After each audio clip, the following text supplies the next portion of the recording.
welcome. This is your boy, the host with the most, but humble. And I do mean humble. Dino Stradamus, aka Derek, and I'm here, of course, on a Sunday to give you the hungry, happy, healthy people here at WrestleCram. Of course, this is Summerslam 2023. If you're watching it today, you're watching it tomorrow, you're watching it next week. I truly do thank you from the bottom of my heart to the depths of my loins. I truly do thank you. Without you guys, it truly would not be me. I'm humbled out each and every single time I'm allowed to do this. Thank you so much for watching me. Thank you so much for allowing me to help you navigate this craziness of wrestling or whatnot that it is the WWE SummerSlam 2023. Thank you so much. Now, I said I was going to do the show right after my recap right after the show. That didn't happen. The reason why is because I was 45 minutes to an hour behind the actual live feed. So when I got to the end of where I was watching the Roman Reigns and Jey Uso match, it stopped. It literally stopped and went directly to the press conference. I don't know if that was just a Peacock default. I don't know what happened, but it stopped and it would not allow me to watch the ending of the Jey Uso and Roman Reigns match. I don't know what happened with that situation, but it just didn't. So I fell asleep on it and I woke up and I was like, you know what? Let me just watch the entire show all over again. And I will say this. I would have critiqued it way worse if I would have just did it the night of. Now, since I watched it, I slept on it, I watched it again. It made me, watch, think of it or look at it in a better eye, a better lens, I would say so. But once again, I thought it was a really fun show. I honestly thought it was a really fun show. The best matches was the first one, which was Logan Paul, and the Tribal Comeback match, which was the very last match. But let's get into it. First and foremost, don't forget to like, share, and subscribe, you guys. Like, share, and subscribe. Now, I do have all of the social media sites that I'm on. I have them on the information description. You can go check that out all day, every day. Don't forget, you can have fun over there as well. But let's get into it. First and foremost, we get the intro, which was the Kid Rock, just giving the history of SummerSlam, and also some people in really nice cars. That was a very kind of weird. It really wasn't the best. I've seen really good intros for the WWE, anything that's WWE, but this one was really not the best to me when it came to their intros for any type of show. And the crazy part about it is this is one of their big four, and it was just let's get to the match. That's pretty much what it looked like to me. I may be wrong, but just in my eye, it was just wasn't the best one. But first and foremost, we get the very first match, which was Logan Paul versus Ricochet. A really fun match. I thought this match was the second best match of the night. Very fun, innovative. I truly enjoyed it. They gave Ricochet a loss to cater to him not losing clean, which was really fun. I enjoyed it. So first and foremost, we get Logan Paul walking up to Ricochet and shining Ricochet's bald head. Ricochet throws Logan Paul out of the ring. We almost get probably a very awesome, might have been a very awesome dive to the outside, but we didn't. He does a springboard back inside. A nice flip. Logan Paul is just truly terrified after that situation.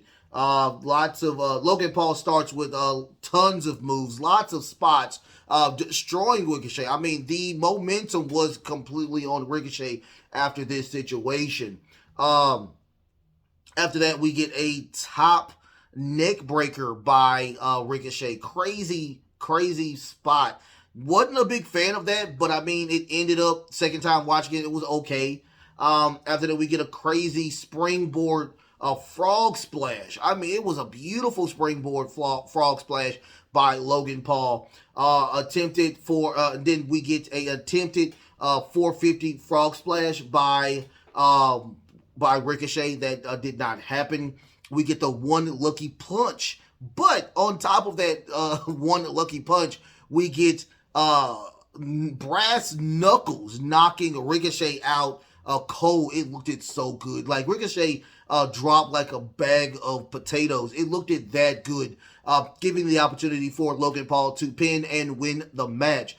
He goes back to the to Ricochet's fiance, the ring announcer. They're like, "Come on, say it again." Oh, whatever. But once again, it was a really fun match. I would tell anybody, if anybody want to watch any type of match, that match would be the match to watch on SummerSlam. Really, really fun match. Innovative match as well. I mean, just hands down. After that, we get the Brock Lesnar versus Cody Rhodes match. This is the rubber match. This is the match to end all matches. And I will say this about this match. This match started really, really slow. And when I say it started really, really slow, it was really, really just nerve-wracking on how slow this match was. This is not the pace of Cody Rhodes. And it was really weird because I thought this match was going to be probably the main event. Giving the opportunity for Bray Wyatt to come back, but that did not happen. So it was just okay. I knew something was happening that wasn't going to be a treat for everybody. But I mean, once again, it wasn't a bad match. It was just not the pace of Cody. I mean, it was really slow, maniacal pace. Pretty much looking like Brock was going to win this bad boy. So we get the beginning of the match where Brock is stretching in the ring before the bell even starts. Cody attacks Brock Lesnar. Brock gets those multiple suplex in. Brock consistently throwing Cody Rhodes out of the ring. I mean, just throwing him out of the ring, telling him, dude, you don't want this. This is not how it's supposed to happen. We also get Cody Rhodes' mom. She's out there as well. Really weird. I didn't see Cody's wife, Brandy, out there, and this is her hometown. We didn't see her out there with their daughter, but we do see Cody Rhodes' mom out there. She's just trying to not watch this crazy match. But we get Brock Lesnar throwing Cody onto the commentator's desk. Cody rips off the top turnbuckle after getting put into another back suplex. Brock Lesnar kicks the stairs out of Cody Rhodes' hand because he tried to attack Brock with the steel steps. And it was really weird. It was really weird because this was supposed to be a regular match. So why did he grab the steel steps? It just didn't make any sense to me. So Cody throws Brock into the turnbuckle on the outside, giving Cody the opportunity to attack him with the steel steps. We get a Cody cutter off the ropes by Cody. This is the momentum shift that we were getting. But after that, Brock delivers a Kimura lock on to Cody Rhodes. He gets to the ropes that go around. We get a rope break. Cody delivers his own Kimura lock on to Brock Lesnar. That's messing up the arm of Brock. We get 3 crossroads for Brock Lesnar to lose and Cody Rhodes to win. You see how I did that? You see how I did the flippity flop? So after the match, we get Brock Lesnar. He gives Cody a handshake and a huge hug. They're very happy with one another. That was the end of that. No swerve this go around, just respect amongst two men. After that, we get the Slim Jim Battle Royale. Yes. The Slim Jim Battle Royale. I honestly thought that Bronson Reed was going to win. I honestly thought he was going to get that push today, but we did not get that push. But I do have all of the eliminations. Before the match even starts, we get MVP. From a while, we didn't get MVP in a while, and he's just saying that now we do have the number 1 contender for the winner of this Battle Royale. It is Omos. He comes out. He is number 20 of the members of the Battle Royale. Omos is laying waste to pretty much everybody. First and foremost, Omos eliminates Apollo Crews, followed by Omos eliminating J.D. McDonough, followed by Omos eliminating Boots. Imperium eliminates Omos. Chad Gable eliminates Giovanni Vinci. Tommaso Ciampa eliminates both of the Viking Raiders. Tommaso Ciampa also eliminates Shinsuke Nakamura, followed by Bronson Reed eliminating Tommaso Ciampa. Austin Theory eliminates Cameron Grimes. Santos Escobar eliminates Austin Theory. Chad Gable eliminates Ludwig Kaiser. What is this? I don't know who that is. Let's see. I don't know who that is. Sheamus. Sheamus eliminates Matt Riddle. Butch and Matt Riddle. Is that true? I guess. But after that, everybody that was left in the ring eliminates Omos. LA Knight eliminates The Miz. Sheamus eliminates Grayson Waller. AJ Styles eliminates Karrion Kross. Bronson Reed eliminates Chad Gable. The final four is Bronson Reed, AJ Styles, Sheamus, and LA Knight, Bronson Reed, LA Knight, Bronson Reed, AJ Styles, and Sheamus. Believe it or not, LA Knight by himself eliminates Bronson Reed.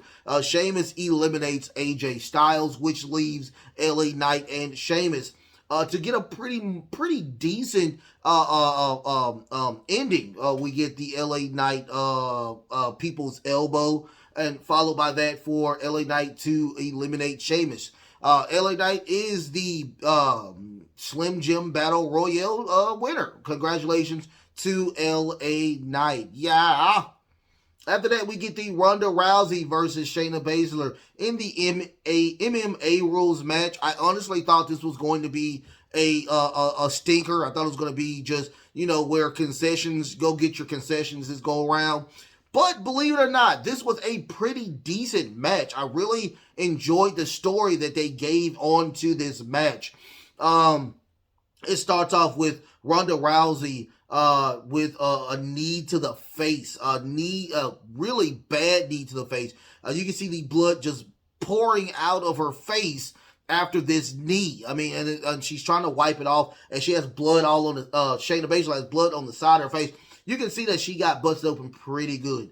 After that, we get Kimura locked by Ronda Rousey, and also throwing her over the ring. Shayna Baszler picks up Ronda Rousey, and they go to the outside for her to stop the Kimura lock. Now, remember, when in this match, you cannot hold the ropes. This is MMA rules, so there is no submission break for this. So she had to do something. Apparently her arm was not right. After this, we get medical staff coming in. Ronda's really upset about that. She throws the medical staff out of the way and says, "You wanted this match, you're gonna get this match." Ronda, but we do get Shayna Baszler winning with the camel clutch, not a camel clutch, that move that Samoa Joe has, that nice little sleeper, pretty much putting Ronda Rousey. Well, it was a sleeper, whatnot, really hard sleeper, making Ronda Rousey completely pass out for Shayna Baszler to win. That was the end of that. Now, once again, we do not know what the ending result's going to be. We will find out on Monday with that situation. So they get in the middle of the go around, we do get the attendance. The attendance is over 59,000 people in attendance for the SummerSlam show. After that, we get the Sheamus versus Gunther for the Intercontinental title. This was a okay match, not the best when it came to a Gunther match. Not even the best when it comes for a Drew McIntyre match. But I mean, it was a decent match, a match for Gunther to kind of slow down a little bit. Hopefully, he doesn't get injured, to become the longest reigning Intercontinental title holder. So we get Drew McIntyre with an uppercut or upper hand on the beginning. I mean, just pretty much destroying Gunther at the beginning of this match. Pretty much henceforth telling you, hey, Gunther is going to win this because, I mean, he was just destroying Gunther at the beginning of this match. Nice suplex by onto the steel steps by Gunther onto Drew McIntyre. Gunther delivers his own Claymore, followed by a powerbomb by Drew McIntyre. Drew McIntyre kicks out after a 2 count. Drew McIntyre falls onto the ropes when they was on the top. On the top, he was trying to do a superplex off the top. Gunther wasn't having it, throws him onto the ropes. That gives the opportunity for Gunther for a powerbomb, one more powerbomb to retain the title. Once again, not the best match that Gunther and Drew McIntyre has ever gotten. But once again, it delivered a statement that Gunther is here to stay and probably now above the Intercontinental title. That's just my opinion. I mean, Gunther has been doing such great work since he has became the Intercontinental title. I think it's time for him to get that push for the world title. That's just my opinion. After that, we get the Finn Balor versus Seth freaking Rollins for the World Championship match. Once again, this match truly made me mad, truly pissed me off beyond the highest pistivity, because now they did not pull the trigger for Seth to lose this match to a deserving Finn Balor and a deserving Judgment Day. I don't know what more we can say about this. It was a 4-on-1 match, and we still did not get a win by Judgment Day. I mean, it just doesn't make any sense to me. It truly upset me. This match truly was a match that just didn't make any sense at all. Not only did we not get Finn Balor winning the world title, but this was such a long and drawn out match. Why didn't Damian Priest cash in after the match altogether? You could have had everybody attack Seth Rollins and then everybody put their finisher on him and then have him cash in for him to win the title. It just doesn't make any sense to me. But anyway, let's get into the match. We do get Finn Balor on his rotator cuff. He does say 7 on there, just giving out the 7 years that he has been waiting for this match. I will say this, though, that the storytelling of this match was really interesting, where Finn Balor was pretty much destroying the arm of Seth every single time he attempted to try to do anything. He just was consistently over and over again attacking the arm of Seth Rollins. We also get a buckle bomb on the outside, where Seth did the buckle bomb on Finn Balor 7 years ago, dislocating his arm. After that, we get Damian Priest with Damian Priest comes out finally with the suitcase. After that, we get Dominic and Rhea Ripley. They come out to distract the ref, giving Damian Priest the opportunity to give Seth the briefcase to attack Seth Rollins. Seth's like, no, I don't want that. I don't want that. So we get a stomp onto the briefcase by Seth onto Finn Balor, giving the opportunity for Seth to win the match. And once again, I mean, the match was okay. Don't get me wrong, the match was okay. It was just a point where, yeah, okay, he lost. Yeah, he lost. So why not give now the opportunity for Damian Priest, since he is Mr. Money in the Bank or Senior Money in the Bank, the opportunity to go ahead and cash in for him to win the title. It's just a lot of questions with the ending of this match. Wasn't a big fan of this match due to the fact of the ending. Good match toward the beginning and the middle part, but it's just it's 4 against 1. Sometimes you gotta make it make sense. And that time, I think it didn't make sense. It didn't make sense, not by a long shot. No disrespect to Seth Rollins. He is a great world champion, But once again, I mean, I honestly would have pulled the trigger on Finn Balor winning this title. Even if it was for a night and he lost it on Monday, I mean, we could have done something like this. This just doesn't make any sense to me with this situation. But once again, congratulations to Seth freaking Rollins for retaining his title. After that, we get a not an ad break, but just the Alpha Academy with Maxine Dupree talking about Mike's Hard Lemonade, and they get the Miz in there and they throw Miz into like a sound machine, and that was pretty much the end of that. After that, we get the triple threat: Asuka versus Charlotte Flair versus Bianca Belair for the Women's Undisputed Championship. We get a wardrobe malfunction at the beginning of the match, where Charlotte is trying to do a kept up, and the zipper just goes off. So over bustier. So we get the ref helping her with that situation. After that, we get a situation where Bianca Belair was on the top rope, but she falls and she lands knee first onto the side of the ring. Me and my friend, we were like, is this like legit? It looks like a legit injury. That's the crazy part about this situation. We thought it was a legit injury. But it was not. We get Charlotte Flair delivering a figure eight onto Asuka. Bianca Belair pushes everybody aside. She gets back in. She does a beautiful stand up. No, she does a 450 off the top rope to break the splash. I mean, to break the hold.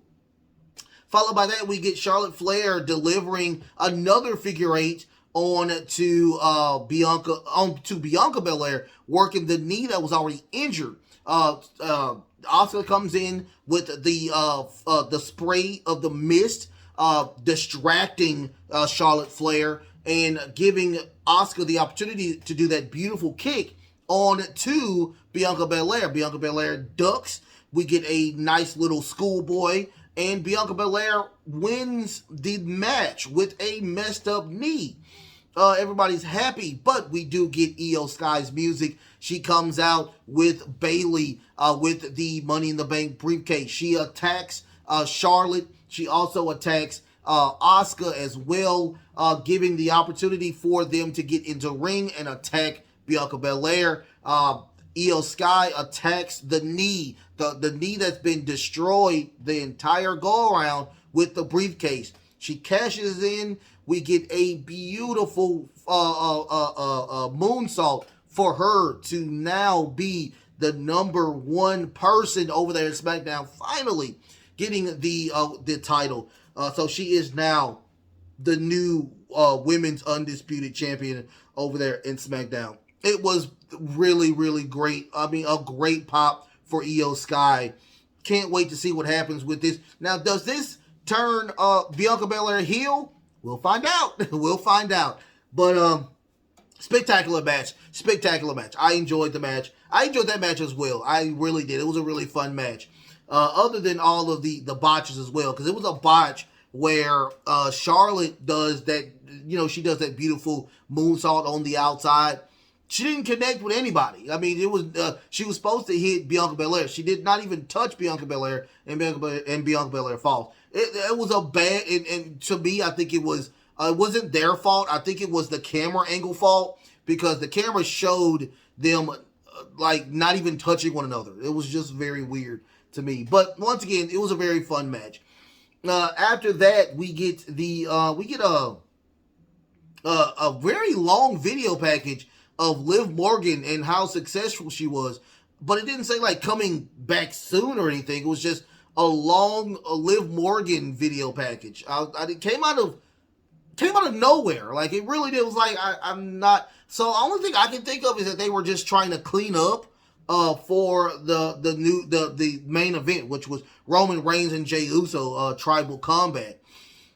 But we do get that match at the very end. We do get Roman Reigns versus Jey Uso for the Undisputed Universal Championship and the rank of Tribal Chief. This is a Tribal Combat match. I thought it was going to be like something really cool, but it's pretty much was a no disqualification, false count, anywhere match.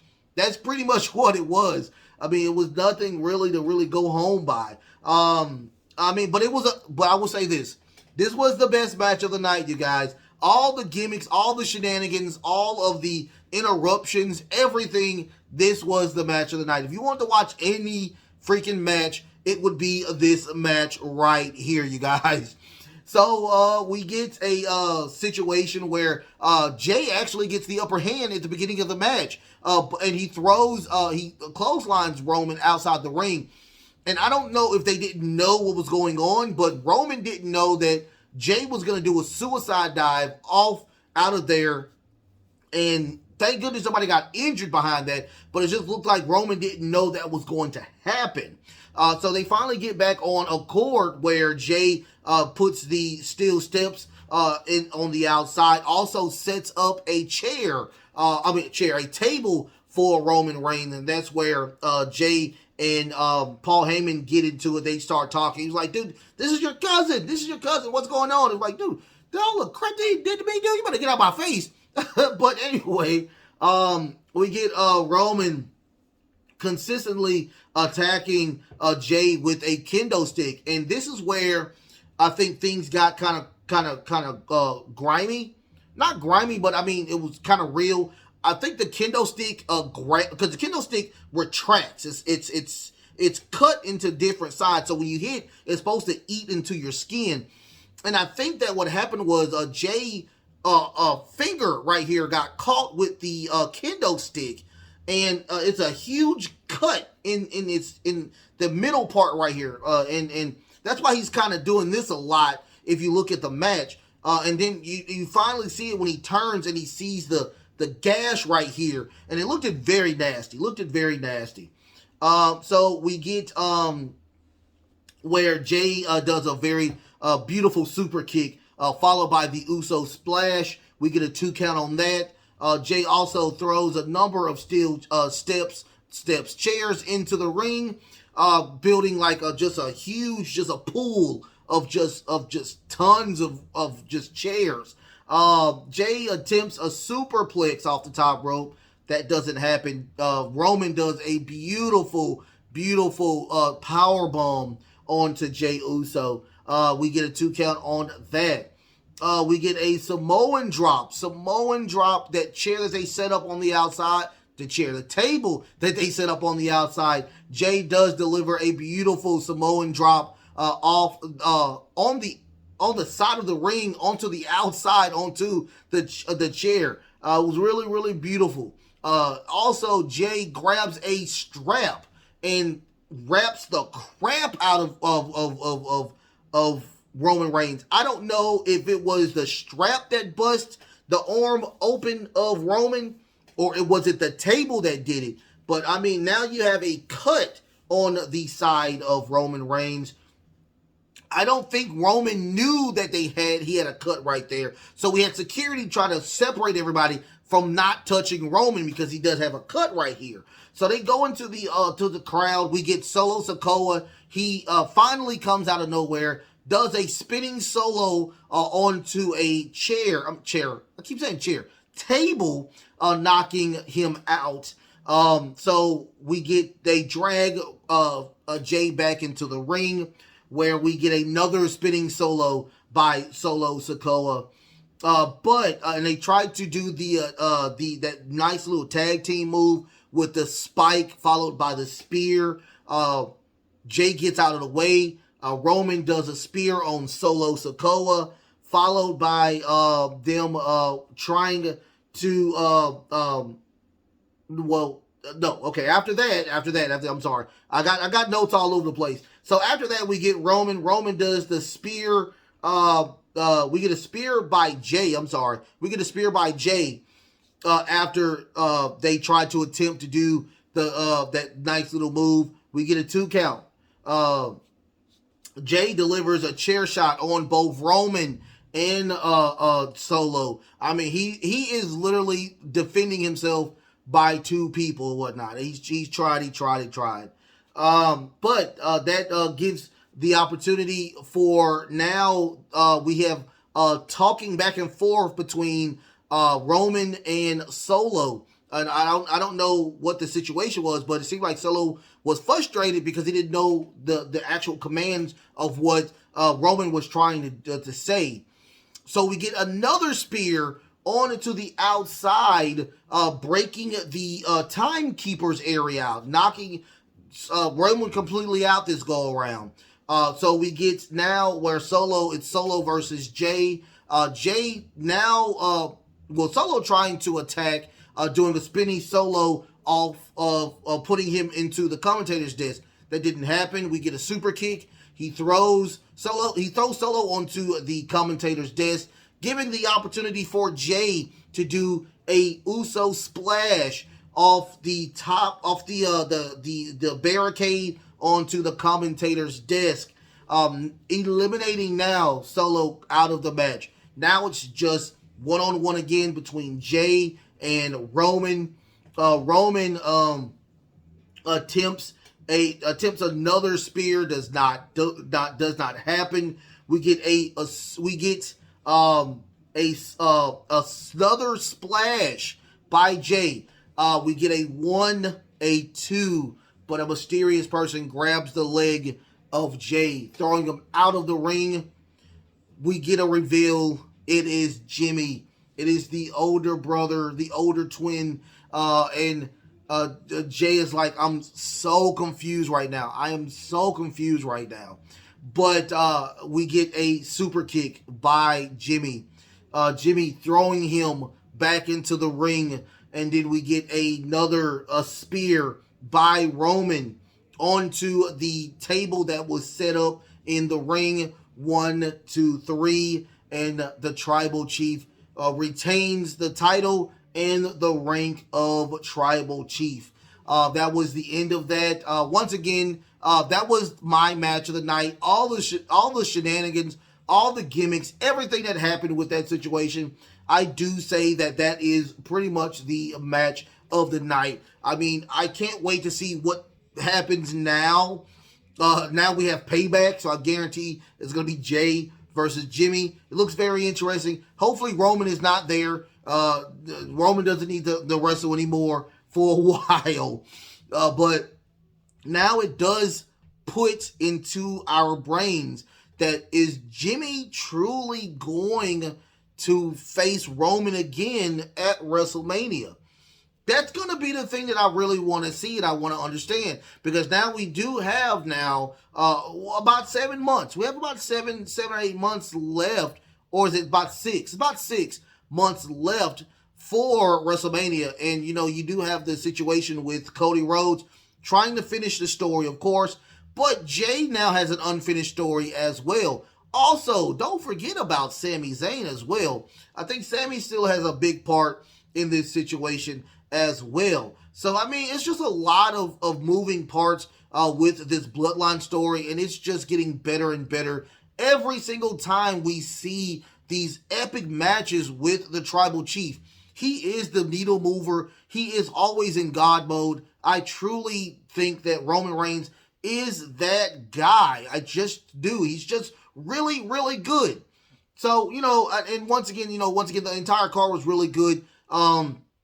Triple H put up a really good match, a card this go around. I really enjoyed it. What do you think? What do you think about the match itself? Not only that match, but all of the matches here on SummerSlam.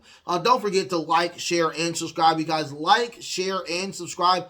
Also, don't forget, your boy does have the new feed for y'all to go out there and enjoy yourselves with the Axe Aristocrat. Go check me out over there. That show will be on Friday. Don't forget, I'm on Twitter or X, and I'm on TikTok, and I have my own Facebook group page. You can check that on the description on the info tab as well. Okay, I love y'all so much. I gotta go check out Collision now. I gotta go check out Collision now.